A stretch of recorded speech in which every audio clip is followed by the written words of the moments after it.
Seja bem-vindo, meu nome é Gabriel Rodrigues e você está no canal Pregando o Evangelho. Este estudo faz parte da série de estudos acerca dos atributos de Deus. E se você ainda não assistiu os estudos, eles vão aparecer aqui em cima nos cards, meus irmãos, para você acompanhar todos os estudos que eu realizei aqui no canal e para ajudar vocês na caminhada espiritual.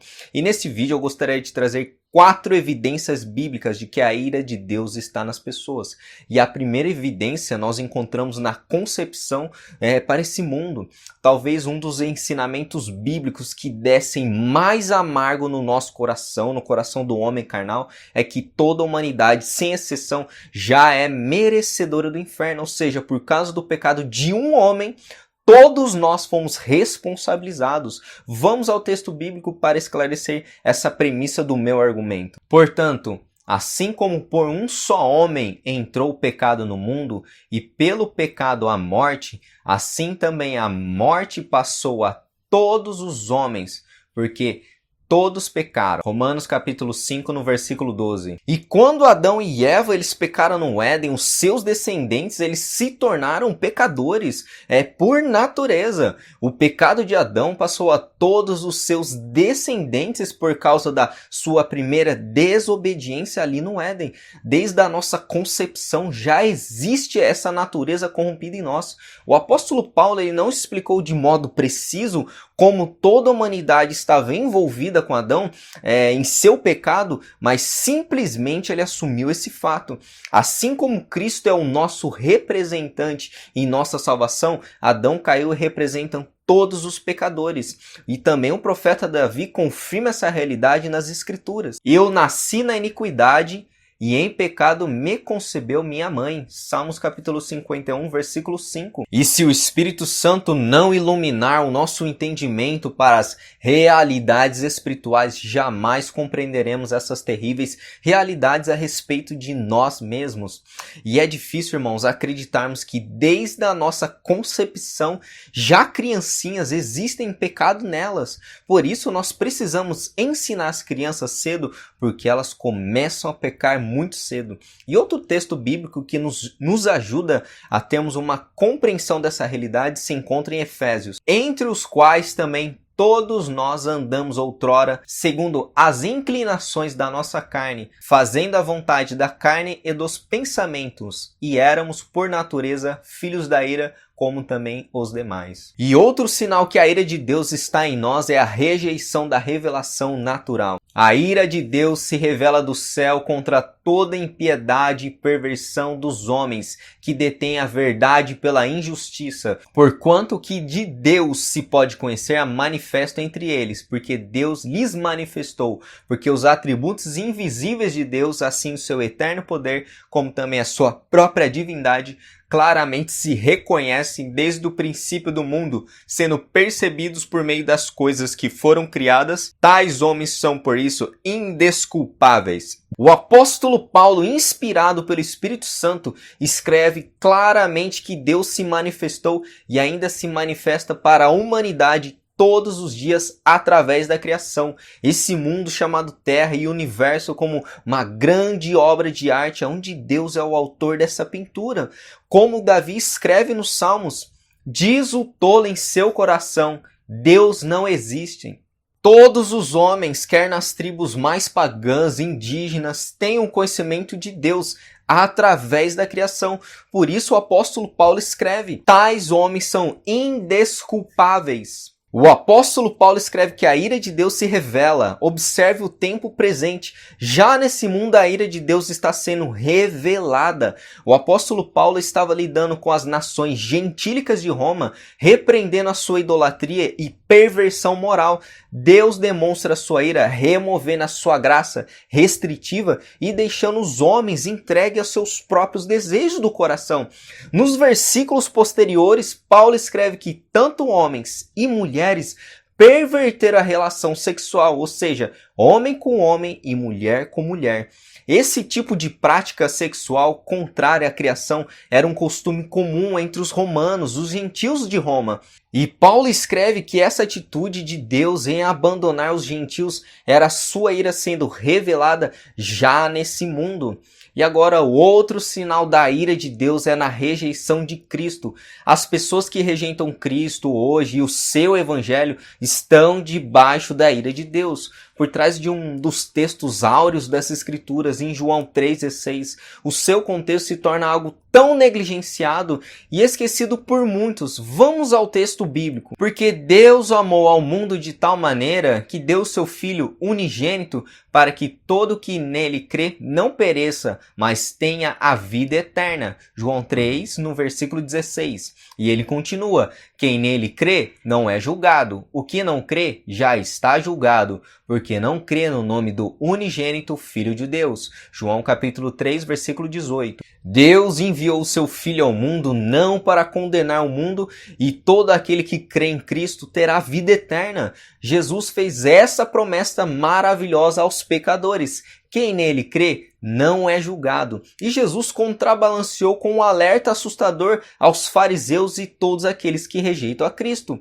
O que não crê já está julgado, porquanto não crê no nome do unigênito Filho de Deus. Deus demonstrou o seu amor para nós, miseráveis pecadores, com o maior ato de entrega voluntária que o mundo já viu, meus irmãos.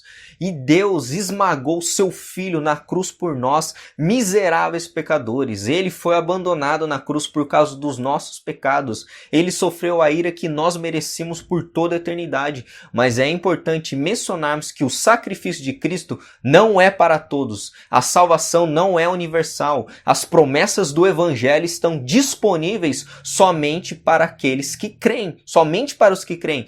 Todo cristão, sem exceção, é chamado a pregar as boas novas do reino, ou seja, o ide, pregar o evangelho a toda criatura.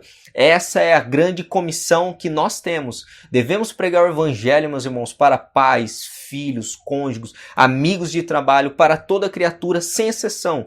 Mas a mensagem do evangelho não é somente salvação, mas também condenação. Mas a mensagem do evangelho, Gabriel, não significa boas novas, uma boa notícia? Sim, mas essa boa notícia está disponível somente para os que creem na mensagem. Se a pessoa ela não confessa Cristo, ela não se arrepende após escutar a mensagem genuína do evangelho, essa pessoa está correndo um sério risco. O evangelho não é salvação para todos, mas salvação para os que creem. Para o resto, o evangelho é uma sentença de morte. Vamos ao texto bíblico para comprovar essa frase. Por isso, quem crê no Filho tem a vida eterna. O que todavia se mantém rebelde contra o Filho não verá a vida, mas sobre ele permanece a ira de Deus. João capítulo 3, versículo 36. Em um lado da moeda nós encontramos a palavra salvação e do outro lado encontramos a palavra condenação, meus irmãos. Os profetas do passado proclamavam com frequência que os seus ouvintes, por causa de sua contínua impiedade, estavam acumulando para si mesmos a ira de Deus. Rebelde é alguém que não obedece. Obedecer ao Filho é semelhante a crer no Filho. Nesse contexto, meus irmãos, a fé verdadeira implica em comprometimento com Jesus, e as pessoas que demonstram desobediência contínua, isso só demonstra a falta de fé dessas pessoas. E agora vamos à última evidência que a ira de Deus está sobre as pessoas ou sobre você,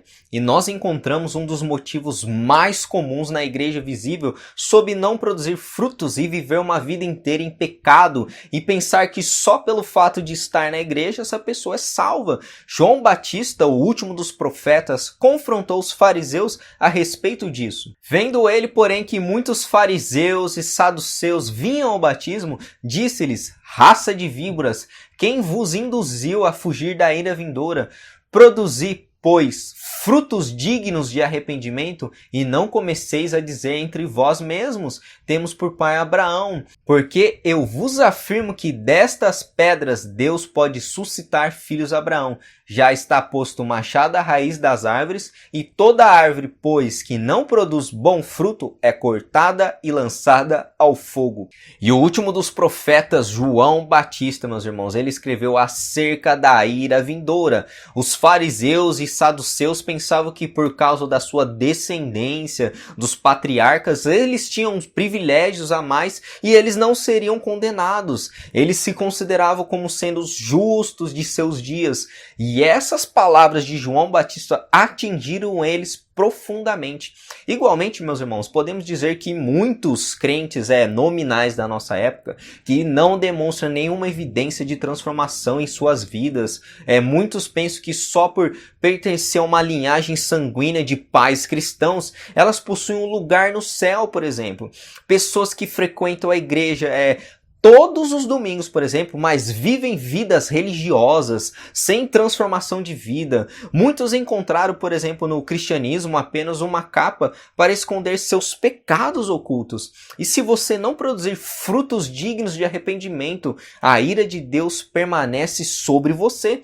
E será que a igreja visível não está cheia de pessoas assim? Que se dizem crentes, mas não tem uma mudança de vida genuína, anda como o mundo no sentido de pensamento e filosofias mundanas e comportamentos mundanos. Se você não der frutos dignos de uma vida transformada e ninguém notar diferença em você de uma nova criatura, meus irmãos, tenha medo, pois a ira de Deus permanece sobre você.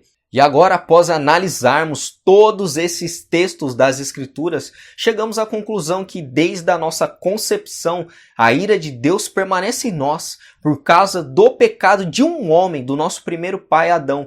Todos aqueles que rejeitam a revelação gloriosa de Deus através da natureza, ou seja, aqueles que se dizem ou se autoproclamam ateus, a ira de Deus permanece em vocês.